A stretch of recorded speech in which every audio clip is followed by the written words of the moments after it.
Have you ever spent hours setting up a new productivity app only to abandon it just a few days later? If so, you are not alone. And here's the thing, it's not your fault. The problem isn't you, it's that most tools aren't designed for the ADHD brain. But today, I'm going to show you how to rethink productivity entirely. Because here's the reality. Most productivity apps, planners, and systems are designed for neurotypical brains, which is why they don't work for you. They don't account for the way ADHD changes how we manage time, tackle tasks, and regulate our mood. That's where the 3 pillars of productivity come into play: time, tasks, and temper. Because mastering these is the secret to ADHD-friendly productivity. But you're unique.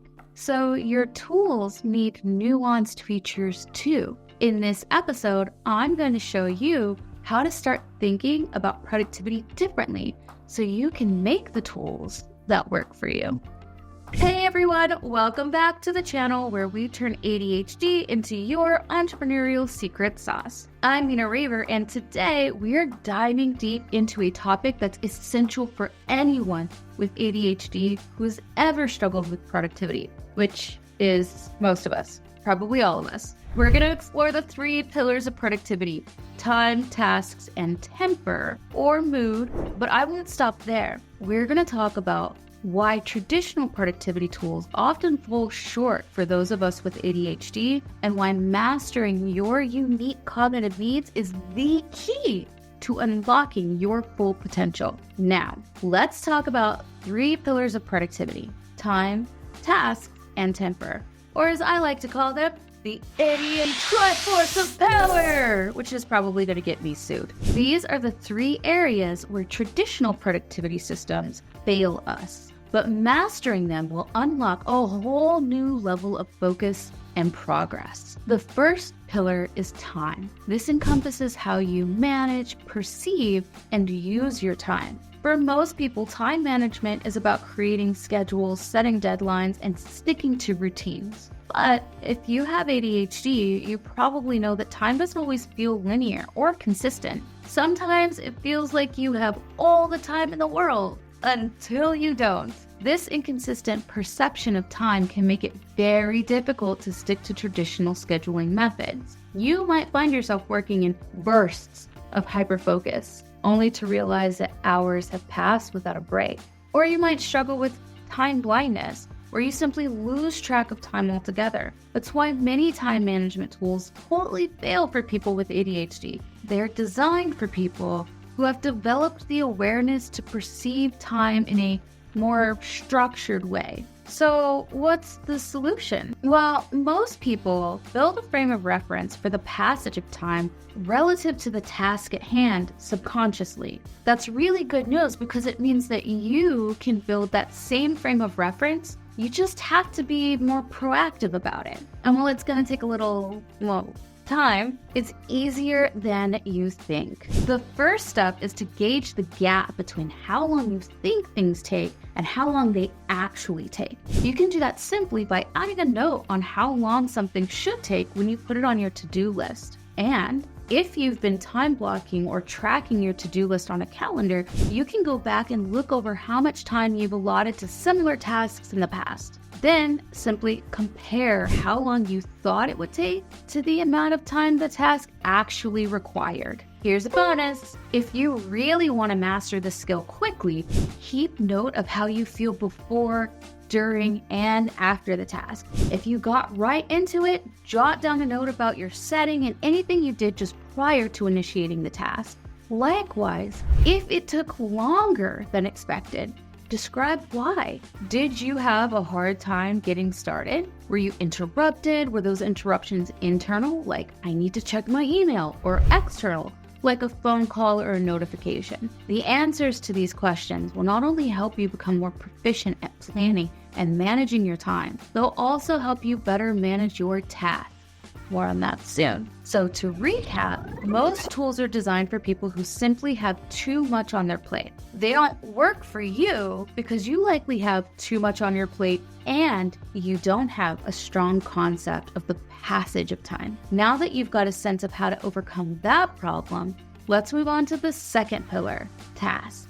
If managing time is when, then managing tasks is the what. And for people with ADHD, getting started on those tasks can feel like a project on its own. The second pillar is tasks, which involves the prioritization, initiation, and completion of tasks that are relevant to your specific goals. Let me stress, relevant to specific goals, because it's not just about getting things done. Success is about getting the right things done. And if you have ADHD, this is where things can get really tricky. You might have a to-do list that's a mile long, but figuring out what to tackle first, or even getting started at all, can feel like an insurmountable challenge. Many task management tools are great at helping people organize their tasks, even making sure that tasks get put on their plate, but they don't always address the root issue that people with ADHD face,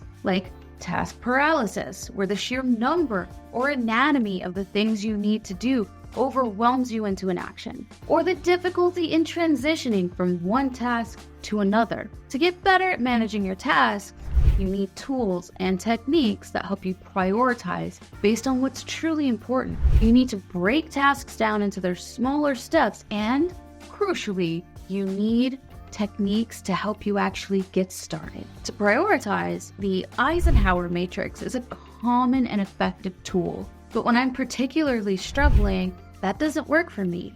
So I fall back on the if, then, when tool. I write down, if I complete this, then I can do X, which I need to complete by when. That really helps me nail down what to get started on first. When I've settled on a task, or if I can't settle on a task, I break it down. We often categorize complex projects as tasks, and the weight of starting them is just too great. When you break them down into their finer components, though, their true tasks actually, they become much easier to imagine completing step by step. The need to do this is not unique to ADHD. Everyone has to do this. Working memory in the completion of a task is vital to everyone's success. But you'll have to take some of the load off of your brain and document the steps outside yourself in order to be more effective with less stress. And that's fine. Now, once you've settled on what you're working on, you have to start. That's task initiation, and succeeding in the initiation of a task might involve things like using prompts, levers, or rewards to motivate task completion. Bonus! Always document what works best to initiate a task on the task, because what works for one type of task may not work for another. So keep track of what works for each thing. The third pillar is temper, which is all about your chemical, physical, and environmental and energetic self-regulation. You know that your mood and energy levels may feel unpredictable. You might feel like you're on top of the world one minute and completely drained the next, and have no idea why. In a later episode, we'll talk about how to keep track of triggers so that you understand why that's happening and when. But for now, let's focus on this apparent inconsistency that can crush your productivity. Traditional productivity tools often completely ignore this crucial aspect of self-regulation for improved productivity. But for people with ADHD, keeping it in mind is a game changer. Learning how to manage your mood, energy levels, even your physical environment, and how that affects your completion of tasks can make a huge difference in how productive and happy you are. Doing this could involve techniques like mindfulness, exercise, or creating a workspace that energizes rather than distracts you. Like this one: time, tasks, and temper. Everyone struggles with some aspect of these pillars. That's why there are so many productivity tools on the market, because everyone needs support with productivity. The problem is, most of these tools only target one pillar at a time. They're great if you need help managing time or organizing your tasks, but they don't take a holistic view of what it really means to be productive, especially if you have ADHD. And worse, they don't know what you need, so they can't teach you about what you need. For most people with ADHD, the struggle with productivity isn't just about one pillar, it's a cross-section of needs that spans all three. You need support with time management, task initiation and completion, and self-regulation, and that's why most productivity tools simply don't work for adults with ADHD. They are not designed to address this unique combination of challenges. There are more and more productivity tools coming out that are inspired by ADHD, and while that's a really good thing and a step in the right direction, many of them still miss the mark. A lot of these tools rely on manipulation techniques like gamification, which might work for a little while, but it doesn't create lasting change, and it can be dangerous. Others simply fail to take a holistic view of the unique cognitive differences indicative of ADHD. So what is the solution then? Well, how about finding or creating a system that works for your unique cognitive anatomy? A holistic approach that supports all three pillars of productivity in a way that's tailored to how your brain works and then teaches it to you. That's how I've designed Better CEO. Unlike other productivity tools, Better CEO is built from the ground up to support the unique cognitive anatomy of ADHD and to go even one step further and define that specifically for you.